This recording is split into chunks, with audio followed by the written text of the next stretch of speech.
সুযোগ যদি দেন তাহলে আগামী দিনে বক্তব্য নয় কাজের মাধ্যমে আমি আমার পরিচয় দেব। 1980 সাল থেকে শুরু হয়েছিল ছাত্র জীবন, ছাত্র পরিষদের রাজনীতি, সেই রাজনীতি আজও চলছে, আগামী দিনেও চলবে।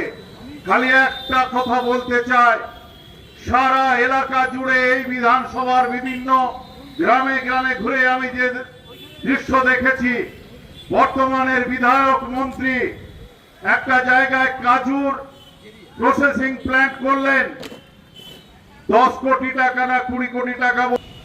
তাদের নাম কিন্তু আজকের দিনের রাজনৈতিক দলের সঙ্গে কোনোদিন লেখা যাবে না।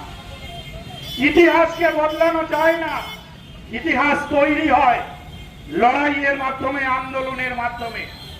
আজকে জাতীয় কংগ্রেসের যে রাজনৈতিক দলিল, যে রাজনৈতিক ইতিহাস, যার উপরে দলটা দাঁড়িয়ে আছে, আজকে কংগ্রেস করা খুব কঠিন বিষয়।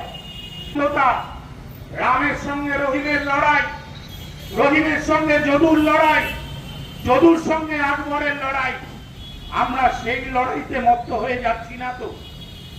আমার বস্তারের ক্রেতা এবং বিক্রেতা বন্ধুরা, পথ চলতি মানুষজন, আজকের এই মিটিংয়ে আসা সমস্ত মায়েরা বোনেরা, আধুনিক প্রযুক্তিবিদ্যার আশীর্বাদ মাথায় নিয়ে যারা দূরে বসে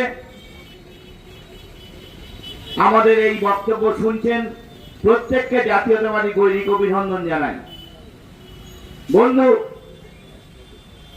আগামী 23 এপ্রিল প্রথম দফার বিধানসভা নির্বাচন, 19তম নির্বাচন। এই বিধানসভা আমরা প্রত্যেককেই পত্রপত্রিকার মাধ্যমে, প্রচারের মাধ্যমে ইতিমধ্যে জেনে গেছেন। এই নির্বাচনটা পঞ্চায়েত বা পৌরসভা নির্বাচন নয়, এই নির্বাচনটা লোকসভা নির্বাচন নয়, নির্বাচনটা বিধানসভা নির্বাচন।